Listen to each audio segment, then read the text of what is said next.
A blissful smile appeared on Talia's face as the buttery waffle with the hint of vanilla melted in her mouth, together with the sweetness of the plum jam. Hayden told me this girl differed, but only now I realized how much. Stephanie's voice reached Damon through the mind link. Damon guessed that Stephanie alluded to the way he helped Talia with food. Nothing seems wrong with me helping the girl out. Damon took a sip of coffee nonchalantly. I never said it was wrong, Stephanie immediately responded. It wasn't wrong, but Damon never took a personal interest in any new members. Stephanie knew that Damon waited for Talia at the PAC hospital, gave her his old room on the 3rd floor, and now served her food. This seemed unheard of. Stephanie didn't consider the possibility that Damon harbored romantic feelings toward Talia. She thought of Damon as a child, and compared to him, Talia looked innocent and in need of protection, not romancing. On top of that, Talia appeared shy, timid, and less flashy than many of the women who pursued Damon. Definitely not a seductress. Her presence felt small and forgettable, even though her face bore pretty features. Talia looked bruised, and overall, Stephanie thought Talia seemed pitiful, which reinforced Stephanie's belief that Talia invoked the protective side in Damon. Damon might act crass and rough around the edges, but he suffered when his parents died, and since then, Damon never refused a person in need. And that described Talia exactly.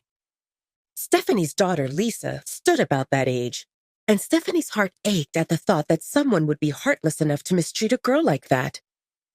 Talia's big, honeyed eyes looked clear and bright, even though she visibly felt apprehensive in the new environment. Stephanie didn't know how long Damon would allow Talia to stay in the pack house. He didn't tell her anything other than to prepare a room, but she thought of helping Talia relax. Talia, is there something you enjoy doing? Talia blinked. Something she enjoyed? No one ever asked her such a question. Seeing that Talia didn't know how to answer, Stephanie asked her next question. Did you like cooking? Talia understood the question as Stephanie's attempt to give her a job. Kitchen duties sounded much better than washing bathrooms and emptying trash. She could learn from experienced cooks and hone her skills and learn from the cookbooks also. Who knew? Maybe one day she would become a famous chef? As a great chef, she could cook many delicacies she missed while hiding in the attic. That sounded like an amazing plan. All the girls in the Red Moon Pack got to help in the kitchen until the age of 16, when they received assignments based on their position. But Talia didn't get a chance to cook since she moved into the attic more than a decade ago, so her cooking skills remained limited, but she didn't let that stop her from grabbing the opportunity. I can help in the kitchen. Talia's eyes sparkled, reflecting her dreams of the scrumptious feast she would make for herself. Someday. Stephanie smiled. I would love that. How about you help me prepare dinner today? Damon spoke up sternly. Talia's hands are injured. I thought she could help a bit and we could chat and get to know each other. As Stephanie saw it, if Talia could hold a fork, she could pass an onion. She didn't expect Talia to engage in hard labor. Damon didn't like it. With that thing around her wrist, Talia can't help with washing, chopping, or mixing. I want to see her rest and focus on getting better. Talia will not have any tasks until she completely heals. Of course. Stephanie looked at Talia with a kind smile. After your hands heal. Talia nodded in agreement. She didn't think much about cooking before Stephanie brought it up, but it seemed like a skill everyone should have, and this looked like a great opportunity to learn. Damon could see Talia's wheels turning as she came up with some ideas.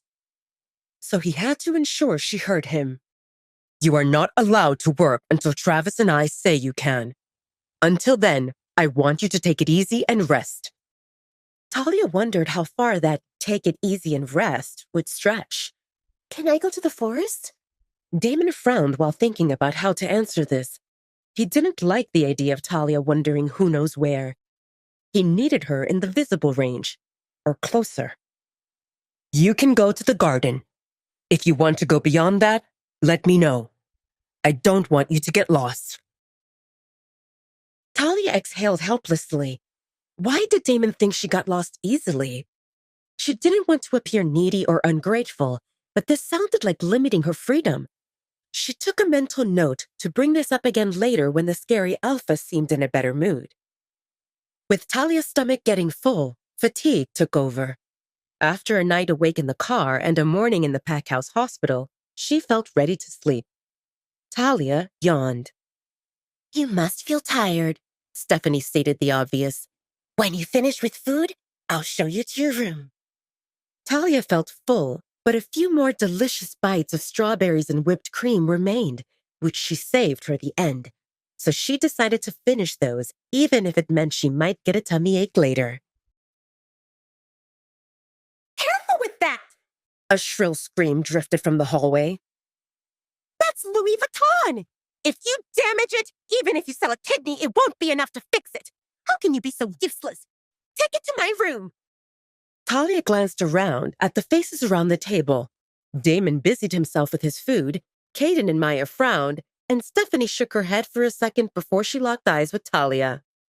You're done, right? Stephanie said with urgency while standing up. Let me show you to your room. Before Talia could respond, Stephanie helped her up and practically pushed her toward the side door. Let's go through the kitchen so you see where it is, Stephanie said while beckoning Talia with her eyes to hurry. Talia glanced back to see the last 2 strawberries on her plate that she didn't get a chance to eat and saw Damon looking her way with a small frown on his handsome face. Then his head whipped to the door which connected to the hallway. Damon, baby! A curvaceous brunette appeared in the room with a big smile. You need to teach those Omegas how to treat their Luna. Luna? Talia felt flabbergasted. How many Lunas can one alpha have? Didn't he come to the Red Moon Pack to marry Marcy? Talia felt distracted because Stephanie led the way through the kitchen and then into a hallway before they started walking upstairs. Talia turned to Stephanie with confusion in her voice. Yes, we're going there. Talia pressed her lips into a line, and her heart started racing uncontrollably. They just passed the 2nd floor.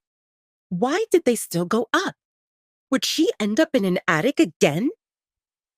Here we are, Stephanie said in a sing-song voice while opening the door of the room on the 3rd floor. Talia glanced inside, not daring to take a step over the threshold. A big 4-poster bed, a work desk, a sitting area with a low coffee table, a sofa, and 2 sofa chairs filled the room before her. There was a reading nook with big pillows under the window on the left, a full bookshelf next to it, and 2 doors on the right wall stood open so Talia could see a bathroom and a closet. She blinked a few times and then looked at Stephanie. Are you sure we're in the right place? Stephanie smiled. Yes,